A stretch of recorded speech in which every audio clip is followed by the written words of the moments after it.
Friends, welcome back to my channel. हम पढ़ रहे थे जयपुर प्रजामंडल आंदोलन, जिसमें जयपुर प्रजामंडल की स्थापना 1931 में कपूरचंद पाटनी जमनालाल बजाज के द्वारा करी गई थी और ये 5 साल तक सुस्त पड़ गया था। तो फिर इसके पुनर्गठन किया गया था 36-37 में जमनालाल बजाज के द्वारा। फिर इसका दोबारा इसका पुनर्गठन 36-37 में किया गया। तब इसके अध्यक्ष चिरंजी लाल मिश्र को बनाया गया था। और फिर इस जयपुर प्रजामंडल का प्रथम अधिवेशन हुआ था 8-9 मई को 1938 को जमनालाल बजाज की अध्यक्षता में संपन्न हुआ। और कहाँ हुआ था? जयपुर के नथमल का कटला स्थान पर हुआ था। अब हम आगे देखते हैं जयपुर प्रजामंडल। इसके बाद जयपुर प्रजामंडल का दूसरा वार्षिक अधिवेशन 25 से 26 मई 1940 को जयपुर के नथमल जी के कटले में। दूसरा अधिवेशन भी कहाँ हुआ था? नथमल जी के कटले में ही हुआ था। 25-26 मई 1940 को हुआ था। और पहला अधिवेशन 1938 को हुआ था, नथमल का कटले में ही हुआ था। जमनालाल बजाज इस अधिवेशन के सभापति थे और संयुक्त प्रांत के पूर्व न्याय मंत्री और इलाहाबाद के प्रसिद्ध वकील कैलाश नाथ काटजू ने भी इस अधिवेशन में भाग लिया। तो किसने? एक तो संयुक्त प्रांत के पूर्व न्याय मंत्री, इलाहाबाद के प्रसिद्ध वकील डॉक्टर कैलाश नाथ काटजू ने भी इस अधिवेशन में भाग लिया था। गांधी जी के द्वारा अगस्त 1942 में चलाए गए भारत छोड़ो आंदोलन जयपुर के प्रजामंडल की भूमिका विवादास्पद है। हीरालाल शास्त्री ने कांग्रेस महासमिति के बंबई अधिवेशन के अवसर पर हुए रियासती सम्मेलन जयपुर प्रजामंडल का प्रतिनिधित्व किया।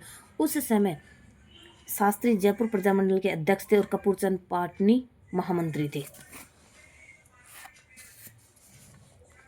बंबई से लौटने के बाद शास्त्री ने जयपुर प्रजामंडल की कार्य समिति और साधारण समिति की बैठक 14-15 अगस्त। एक तो जयपुर प्रजामंडल की कार्य समिति और साधारण समिति की बैठक 14 से 15 अगस्त 1942 को बुलाई। इसमें प्रजामंडल ने देश की आज़ादी की मांग की और नेताओं की गिरफ्तारी की आलोचना की। जब इस समिति की जयपुर प्रजामंडल बंबई से लौटने के बाद शास्त्री जी ने एक तो जयपुर प्रजामंडल की कार्य समिति की, साधारण समिति की 14-15 अगस्त को 1942 को इसकी बैठक बुलाई, जिसमें एक तो इन्होंने क्या करी कि प्रजामंडल देश की आज़ादी की मांग करी। प्रजामंडल ने देश की आज़ादी की मांग करी। जो नेता गिरफ्तार किए गए थे उनकी आलोचना करी गई, निंदा करी गई कि नेताओं की गिरफ्तारी क्यों की गई है। इसके अतिरिक्त उत्तरदायी शासन स्थापित करने की भी मांग की गई। ये 3-4 मांगे थी जो प्रजामंडल ने की थी। जयपुर महाराजा ने प्रजामंडल को उत्तर दिया कि उनकी नीति कामकाज में जनता को शामिल करने की है। प्रजामंडल इस उत्तर से संतुष्ट हो गया। इसके बाद जयपुर के प्रधानमंत्री मिर्जा इस्माइल व हीरालाल शास्त्री के बीच समझौता। जयपुर के प्रधानमंत्री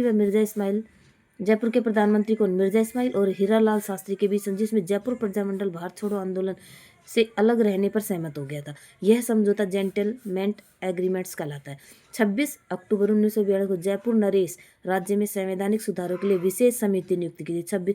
विशेष सुधारों के लिए समिति 26 अक्टूबर 1942 जयपुर नरेश ने संवैधानिक सुधार विशेष समिति नियुक्त की थी। इस समिति ने राज्य में प्रतिनिधि सभा तथा लेजिस्लेटिव असेंबली का गठन किया था। इस जो समिति नियुक्त की थी उसने क्या क्या किया?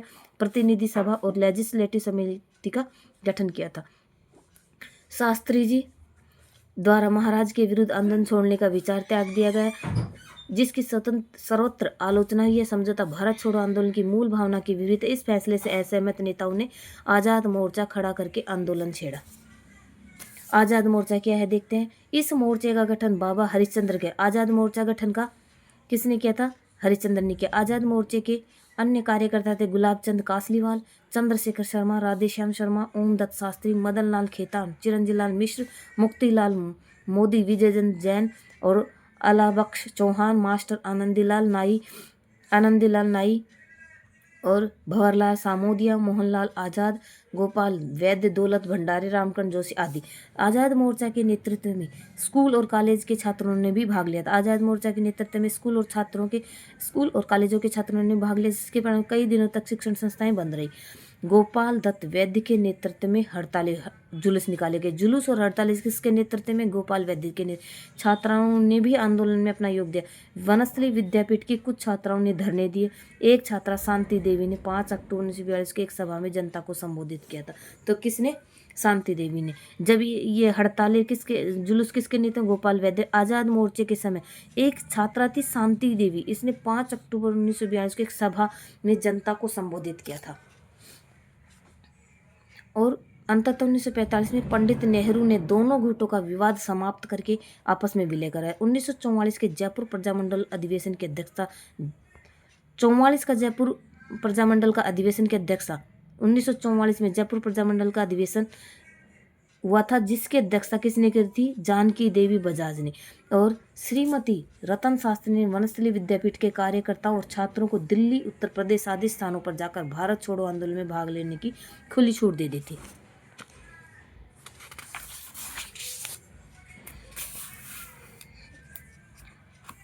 अतः कुछ कार्यकर्ताओं ने बाहर भूमिगत रहते आंदोलन संचालन करने वालों में से भूमिगत रहकर किस किस ने आंदोलन किया था? डॉक्टर बी केसकर, मोहनलाल गौतम, द्वारकानाथ काचरू आदि प्रमुख। बिहार के जगलाल चौधरी के परिवार के लिए वनस्थली विद्यापीठ रतन शास्त्री की देखरेख में आश्रम में बना रहा। परमेश्वर दयाल, बद्रीनारायण खोटेटा ने भी भूमिगत रहकर भारत छोड़ो आंदोलन के दौरान ब्रिटिश सत्ता उखाड़ने का प्रयास किया।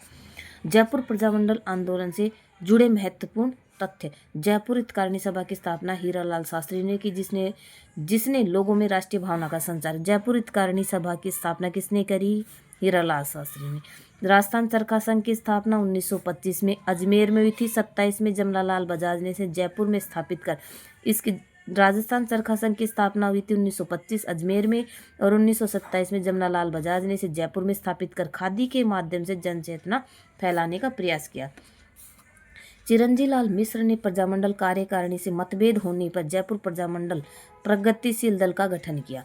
चिरंजीव लाल मिश्र प्रजामंडल कार्यकारिणी से मतभेद हो गए थे, इसलिए जयपुर प्रजामंडल प्रगतिशील दल का गठन किया। जयपुर प्रजामंडल प्रगतिशील दल का गठन किसने किया था? चिरंजीव लाल मिश्र ने। कब? जब प्रजामंडल कार्यकारिणी से मतभेद हो गए थे। सीकर में मई 1935 में किसानों पर पुलिस गोली से जो असंतोष का वातावरण बना, उसमें जयपुर शासक की भूमिका से असंतोष था। प्रजामंडल ने 19 जून 1900 सीकर दिवस मनाया था। सीकर दिवस कब मनाया था? 19 जून 1938 को। कब? 19 जून 1938 को सीकर दिवस मनाया था। क्यों मनाया था? क्योंकि सीकर में मई 1935 में किसानों पर पुलिस ने जो गोलियां बरसाई थी, उसमें असंतोष व्याप्त हुआ, जिसे जयपुर शासक की भूमिका से जिसे जयपुर शासक था उससे असंतोष हुआ और उन्होंने सीकर दिवस मनाया था। 19 जून 1938 को हड़ताल रखी तथा उत्तरदायी सरकार की मांग के समर्थन में प्रस्ताव पारित किया। जयपुर महाराजा ने अक्टूबर 1942 में संवैधानिक सुधारों के लिए एक समिति का गठन किया। समिति की रिपोर्ट के आधार पर महाराजा सवाई मान सिंह ने 1945 जयपुर में द्विसदनीय व्यवस्थापिका की स्थापना की, जो क्रमशः प्रतिनिधि सभा और विधानसभा के नाम से स्थापित हुई थी।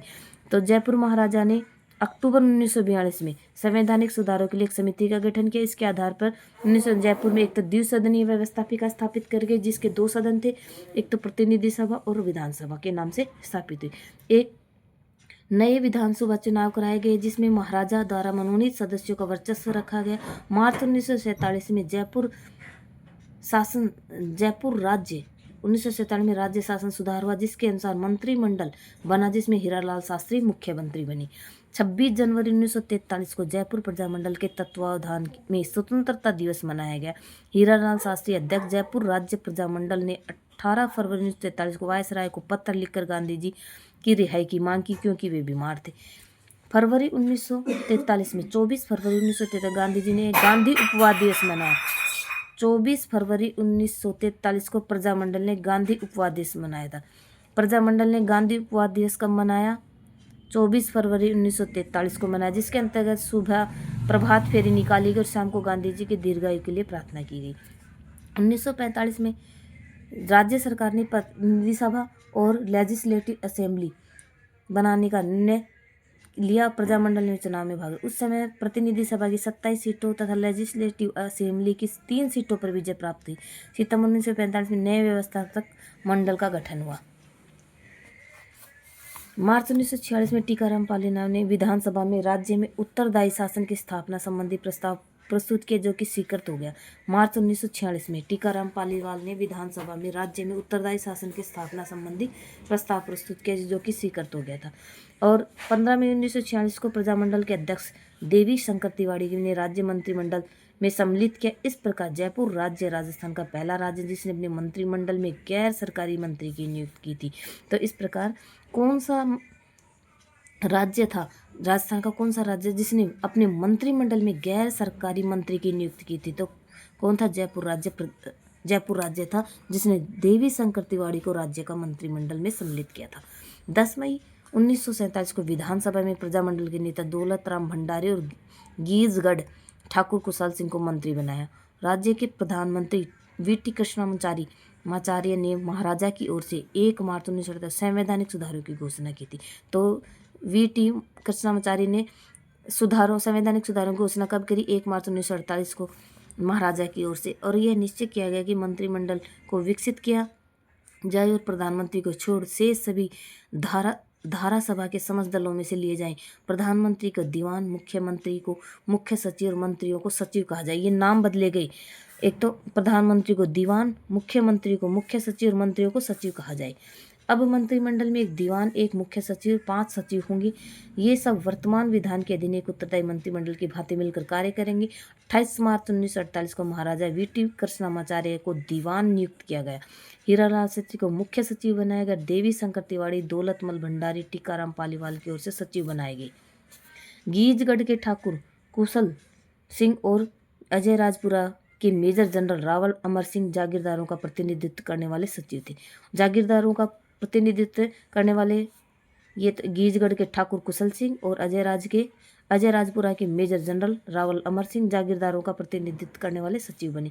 वृहत राजस्थान का निर्माण होने तक यही लोकप्रिय मंत्रिमंडल बना रहा। नेक्स्ट वीडियो में हम पढ़ेंगे मेवाड़ प्रजामंडल। इस वीडियो में इतना ही। अगर आपको वीडियो पसंद आता है तो मेरे चैनल को लाइक से सब्सक्राइब जरूर करें। कमेंट करना बिल्कुल भी ना भूलें। आपके कमेंट मेरे लिए मोटिवेशन का काम करेंगे। वीडियो देखने के लिए आपका बहुत बहुत धन्यवाद।